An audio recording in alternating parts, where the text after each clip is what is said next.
Hello student, सभी ready हो जाएंगे।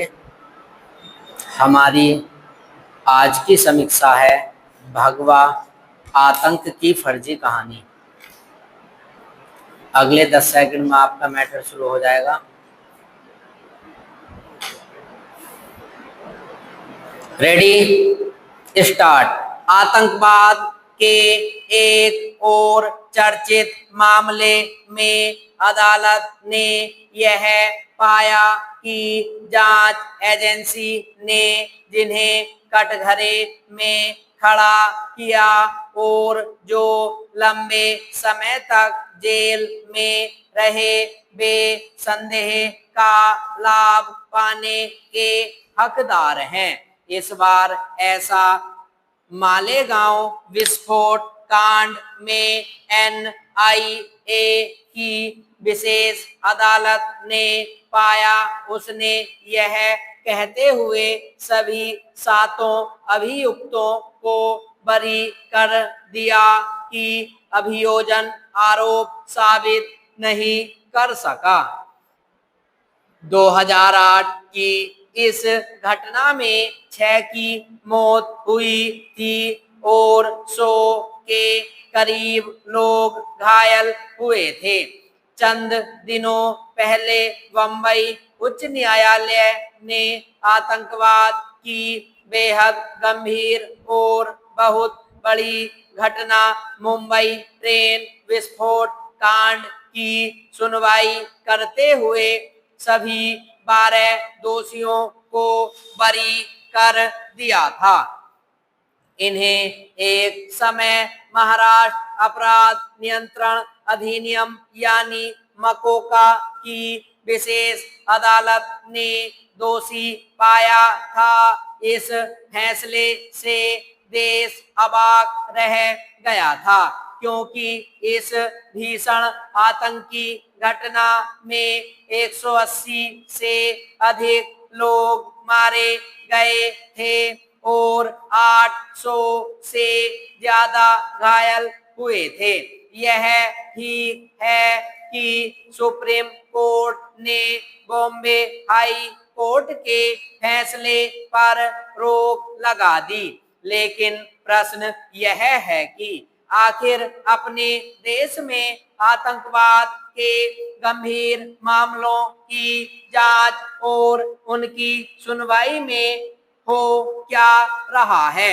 यदि आतंक निरोधक दस्ते और एनआईए जैसी एजेंसियां आतंक के मामलों की सही तरह जांच नहीं कर पाएंगी, तो न्याय कैसे होगा?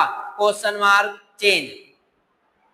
मालेगांव विस्फोट मामले में एनआईए की विशेष अदालत उस नतीजे पर पहुंची जिस पर बॉम्बे हाई कोर्ट ट्रेन विस्फोट कांड की सुनवाई करते हुए पहुंचा था। ऐसा कई आतंकी घटनाओं के मामलों में हो चुका है। इससे यही पता चलता है कि कभी जांच एजेंसियां, कभी अदालतें और कभी दोनों अपना काम सही तरह और समय पर नहीं करती। जांच और फिर अदालती कार्यवाही में देरी तथा ढिलाई एक बड़ा रोग है। यह समझ आता है कि बड़ी आतंकी घटनाओं की गहन जांच में एजेंसियां थोड़ा समय ले, पर आखिर विशेष और उच्चतर अदालतें वर्षों और दशकों का समय क्यों ले लेती हैं? नीति नियंताओं की ओर से इस पर चिंता जताना व्यर्थ है, क्योंकि समस्या का समाधान तो हो नहीं रहा। इसके चलते जो लोग आतंकी घटनाओं में मर जाते हैं, उनके स्वजन ठगा महसूस करते हैं और आतंकियों को बल मिलता है। आतंक के मामले की जांच में यह भी कोई दबी छिपी बात नहीं कि संकीर्ण राजनीतिक स्वार्थ बाधा बनते हैं। आतंकी घटनाओं को राजनीतिक रंग दिया जाता है। मालेगांव विस्फोट कांड में प्रज्ञा ठाकुर, सुधाकर द्विवेदी आदि की गिरफ्तारी के आधार पर हिंदू और भगवा आतंक का जुमला उछाला गया। इसका मकसद कथित भगवा आतंक को जिहादी आतंक जैसा बताना था। यह हिंदू ही नहीं, देश विरोधी साजिश थी।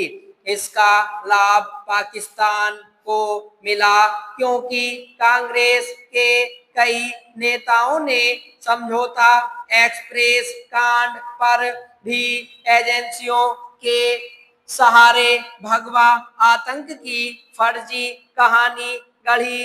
विराम स्टॉप।